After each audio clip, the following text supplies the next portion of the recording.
Bab 148. Melakukan siaran langsung. Namun, tepat ketika akan segera terjadi, Vexana tiba-tiba memuntahkan seteguk darah. "Vexana, kamu kenapa?" Ekspresi Devan berubah. Aku tidak tahu." Mata cantik Vexana juga terlihat sangat bingung. Barusan, dia merasa seolah-olah dadanya dipukul keras oleh palu. Lalu Vexana menjerit kesakitan lagi. Terus muntah darah. Tidak. Sesuatu pasti terjadi pada Lawson. Ekspresi Devan berubah. Seolah dia akhirnya paham. "Vexana, bisakah kamu merasakan posisi Lawson?" tanya Devan. Karena tubuh keduanya saling terhubung, mungkin Vexana dapat merasakan posisi satu sama lain. "Ya. Itu di tepi sungai Doujin." Vexana mencobanya. Tapi tanpa diduga, dia benar-benar bisa merasakan lokasi Yuri. Pada saat ini, pedang besar di tangan Yuri sudah pecah jadi dua bagian. Dia menutupi dadanya dengan satu tangan dan setengah berlutut di tanah. Jelas, kekuatan kedua orang ini jauh lebih kuat dari yang dia bayangkan. Hanya dengan beberapa serangan, dia dipukul dua kali. Dia merasa bahwa dirinya telah menderita banyak luka dalam. Kedua anggota 10 Blades berjalan menuju Yuri dengan santai. "Nona," di depan 10 Blades yang perkasa dari Douma, "perlawanan apapun yang kamu miliki hanya akan sia-sia." Sosok ini tertawa liar. "Mati pergi, setan kecil." Meskipun dia tahu bahwa kekuatannya tidak sebanding dengan lawan, Yuri tetap mengambil inisiatif untuk menyerang. Untuk beberapa alasan. Saat dia dengar kata Douma, kemarahan tanpa sadar muncul di hatinya. Yuri telah bertarung dengan orang-orang Douma sejak dia masih remaja. Selama 10 tahun terakhir, lebih dari 100.000 pasukan Douma telah dibunuh. Oleh karena itu, kata Douma sudah terukir dalam di benaknya. Boom! Pukulan Nain membuat Yuri terhempas. Darah menyembur keluar dari mulutnya. "Kalau sesuai dengan ucapan negaramu, ini disebut menunggu ajal datang," kata Nain dengan nada menghina. Yuri merasakan ketidakberdayaan di hatinya. Dia merasa setidaknya 5 tulang rusuknya patah. Pada saat yang sama, begitu pula Vexana. Ini adalah hasil setelah kerusakan dibagi rata antara keduanya. Kalau dia menanggungnya sendirian, Yuri mungkin tidak bisa bertahan lama. Yuri menyeka darah dari sudut mulutnya. Bangkit berdiri perlahan. Melihat Yuri masih bisa berdiri, Nain menggerakkan lehernya dan berkata dengan jahat, "Kamu masih bisa berdiri setelah dipukul olehku. Sepertinya kamu sangat tahan terhadap pukulan." Nain menyerang lagi. Seketika muncul di belakang Yuri. Pop! Sebuah pukulan menghantam punggung Yuri. Sebelum tubuh Yuri terhempas, dia sudah sampai di depan Yuri. Pop! Pukulan lain menghantam perut Yuri. Bang bang bang! Tinju Nain menyerang Yuri seperti tetesan hujan. Bahkan jika dia hanya harus menanggung setengah dari lukanya, Yuri masih merasa bahwa tubuhnya akan hancur. Tidak mungkin. Perbedaan kekuatannya terlalu besar. Tingkat pelatihan Nain mungkin berada di sekitar High Master kelas A tengah. Satu tingkatan kecil yang lebih tinggi dari Kiboy. Mato. Pada akhirnya, pukulan Nain membuat Yuri terhempas jauh. Tubuh Yuri seperti layang-layang putus. Dari mulutnya darah menyembur dengan liar. Namun, setelah jatuh ke tanah selama beberapa detik, dia bangkit berdiri lagi dengan susah payah. Meskipun dia tahu bahwa kekuatannya tidak sekuat lawan, tapi dia tidak akan pernah menyerah pada orang Douma. Bahkan jika dia harus mati, dia akan mati berdiri. "Oh, masih bisa berdiri." Nain mengagumi Yuri. Dia berkata, "Akan kuberikan kematian yang indah untukmu." Saat ini, Ten sudah mengeluarkan ponselnya, membuka aplikasi siaran langsung, lalu memulai siaran langsung. Sekarang, yang kalian lihat adalah Dewa Perang dari Al Sutra. Ten mengarahkan kamera ke Yuri. Selanjutnya, aku akan menyiarkan langsung proses pembunuhan Dewa Perang Al Sutra. Saat siaran langsung dimulai, langsung menarik banyak orang untuk menonton. Melihat Dewa Perang mereka dipukuli seperti ini oleh lawan. Semua orang memiliki ekspresi sedih di mata mereka. Cepat periksa. Cari tahu di mana lokasi pihak lain. Petinggi Al Sutra sangat marah ketika mereka dapat berita itu. Orang-orang dari Douma berani menyiarkan langsung penyiksaan dan pembunuhan Dewa Perang Al Sutra. Benarkah tidak ada seorang pun di Al Sutra yang tidak bisa melawan? Di Doujin. Segera. Lokasi lawan diketahui melalui lingkungan sekitar dalam siaran langsung. Kirim kelompok naga Al Sutra Doujin untuk segera menghentikan mereka. Namun, jika lawan memiliki kekuatan untuk mengalahkan Dewa Perang, takutnya kelompok naga Al Sutra Doujin tidak cukup kuat. Kalau begitu beritahu kelompok naga Al Sutra Manhua. Kelompok naga Al Sutra Manhua telah berangkat. Tapi setidaknya butuh 2 jam untuk tiba. Siaran langsung terus berlanjut. 2 anggota 10 Blades berani melakukan siaran langsung. Jadi mereka tentu tahu bahwa tidak ada orang yang bisa berurusan dengan mereka di Doujin. Bahkan untuk kelompok naga Al Sutra Manhua, akan memakan waktu paling cepat 2 jam untuk tiba. Ketika kelompok naga Al Sutra Manhua datang, mereka pasti sudah membunuh Dewa Perang dan pergi. Bajingan. Apa tidak ada orang di Al Sutra yang bisa melawannya? Orang-orang Douma sangat sombong. Bukannya tidak ada orang, tapi mereka terlambat untuk datang. Siapa yang tahu bahwa ada pasukan Douma yang sangat kuat disembunyikan di tempat kecil seperti Doujin? Netizen dipenuhi kemarahan yang besar. Tapi tidak ada yang bisa mereka lakukan. Kubuka penawaran untuk membunuh 2 bajingan Douma ini. Akan kuberikan 200 juta. Kuberikan 400 juta. Kuberikan 1 miliar. Kapanpun. Saat menghadapi para bajingan dari Douma, sikap masyarakat Al Sutra selalu sama. Segera. Hadiah lebih dari 200 miliar terkumpul. Selama ada yang bisa menghancurkan mereka, aku, Rinoa Monsi, rela melahirkan anak untuknya.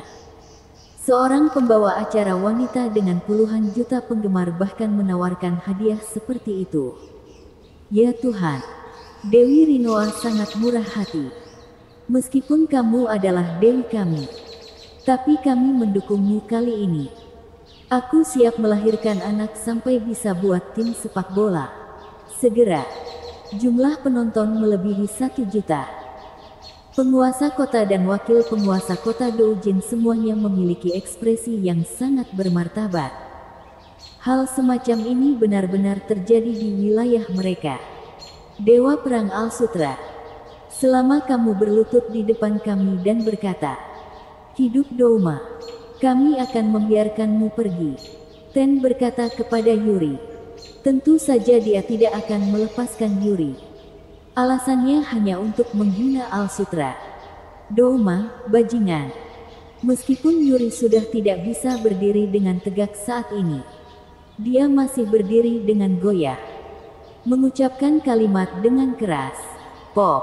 Begitu dia selesai bicara, pedang samurai ditebas ke bahunya. Berlutut. Nine ingin memaksa Yuri untuk berlutut. Namun, Yuri tetap berdiri, membiarkan pedang di bahunya memotong lebih dalam. Bersambung.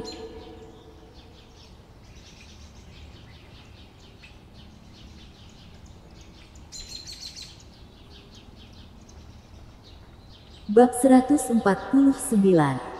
Menyerang 10 Blades. Darah mengalir keluar dari bahu Yuri.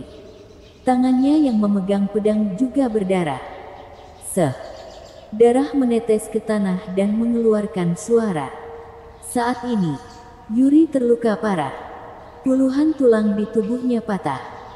Dia sudah menggunakan semua kekuatannya, menopang tubuhnya agar tidak jatuh. Ini adalah siaran langsung.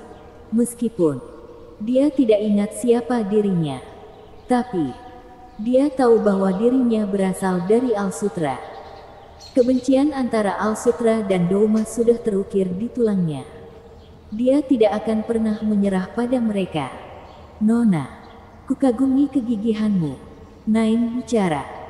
Dia tidak tahu apa yang membuat wanita ini sangat keras kepala. Asal tahu saja, serangan yang dia lakukan barusan setidaknya sudah untuk membunuh High Master kelas A manapun. Saat penonton siaran langsung melihat adegan ini, mereka semua tidak bisa menahan air mata. Marah, sedih, terhina, tak berdaya.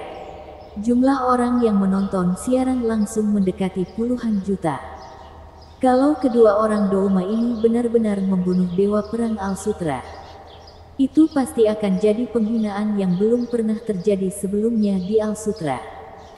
Cepat, lebih cepat. Saat ini, ada juga banyak penguasa Al-Sutra. Ada yang resmi dan tidak resmi. Semua bergegas ke Doujin dengan seluruh kekuatan mereka. Pergi ke tempat di mana kejadian itu terjadi. Sudah hampir waktunya. Ketika bala bantuan dari Al-Sutra tiba, kita akan berada dalam masalah besar. Ten bicara dengan suara yang erat.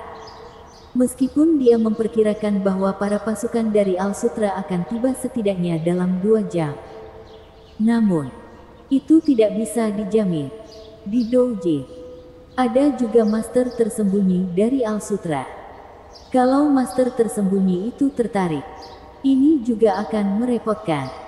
Ten mengangkat ponselnya dan berjalan cepat ke belakang Yuri. Dia menendang sendi lutut Yuri. Krek, dengan suara tulang patah. Salah satu kaki Yuri langsung patah. Tubuhnya juga segera lepas kendali, lalu jatuh. Kemudian, Ten menendang sendi pergelangan kaki Yuri lainnya. Dia memaksa Yuri berlutut. Melihat hal ini, Yuri berteriak. Sebelum jatuh ke tanah, dia memegang kakinya dengan satu tangan. Dengan teriakan penuh amarah terdengar. Agar tidak berlutut, Yuri melepas kakinya. Pada akhirnya, tubuhnya tetap jatuh ke tanah. Tapi, dia tidak berlutut. Dewa Perang melihat hal ini. Semua orang yang menonton siaran langsung perlahan mengangkat tangan kanan mereka. Salut untuk Yuri. Air mata mengaburkan pandangan semua orang. Padahal, saat ini Yuri masih memakai topeng. Orang tidak tahu Dewa Perang mana dia. Bahkan, meski dia tidak memakai topeng, hanya sedikit orang yang mengenalnya. Namun, tidak peduli Dewa Perang mana, mereka semua adalah Dewa Perang yang paling terhormat. Agar tidak berlutut pada orang Douma, dia benar-benar mematahkan kakinya sendiri. Saat ini, Vexana, yang sedang bersama Devan, kedua kakinya patah. Kerusakan yang diderita Yuri diterima olehnya juga. Bodoh. Melihat hal ini, 2 anggota 10 Blades juga mengerutkan kening. Tidak menyangka Yuri sangat keras kepala. Dia lebih suka mematahkan kakinya sendiri daripada harus berlutut penuh. Lupakan. Aku tidak bisa menunda lebih lama lagi. Aku akan segera mengirimmu kembali menemui Sang Pencipta. Setelah Ten selesai bicara, dia mengangkat pedang samurai di tangannya. Dia menebas leher Yuri. Sepertinya dia ingin segera memenggal kepala Yuri. Hahaha. Luar biasa. Orang dari Douma. Tentu saja mereka juga menonton siaran langsungnya. Berlawanan dengan Al-Sutra. Masing-masing dari mereka memiliki ekspresi puas di wajah mereka. Petinggi Al-Sutra juga sudah berkomunikasi dengan pihak Douma. Tapi pihak lain sama sekali tidak mengakui bahwa 10 Blades itu dari Douma. Organisasi Killblade, bahkan di Douma, itu adalah organisasi ilegal. Setiap tindakan mereka hanya mewakili individu masing-masing dan tidak ada hubungannya dengan Douma. Alhasil, jelas tidak mungkin untuk menyelesaikan masalah ini dengan tingkat internasional. Pedang samurai dengan cepat menebas kepala Yuri. Pada saat ini, pemikiran Yuri sepertinya dipercepat 10.000 kali. Pedang samurai itu sepertinya perlahan memotong ke arahnya. Dia tidak takut mati. Hanya saja saat dia mati, dia tidak ingat siapa dirinya. Namun, tepat saat pedang samurai hendak memenggal kepala Yuri, "Mati kamu!" Teriakan keras terdengar. Kemudian, sosok seseorang bergerak seperti roket, menyerang Ten secara langsung. Boom!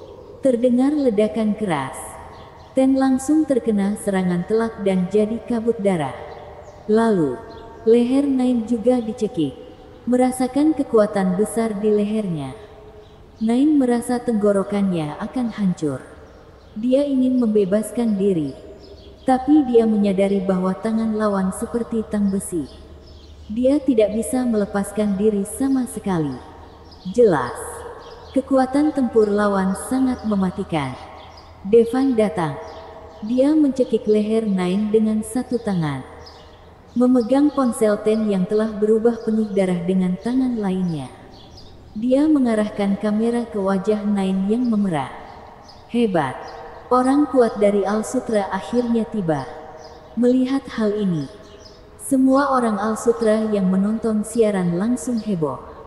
"Bunuh dia! Bunuh dia!" Ribuan kalimat tertulis. Devan menendang Nine di dada, membuat Nine terbang di udara. Dia terbang setinggi puluhan meter. Kemudian, kepalanya menuju ke tanah. Nine menemukan bahwa tubuhnya lumpuh dan dia tidak bisa bergerak sama sekali. Dia hanya bisa melihat dengan pasrah ketika tubuhnya semakin dekat dengan tanah. Dengan cara ini, kepalanya bersentuhan langsung dengan tanah.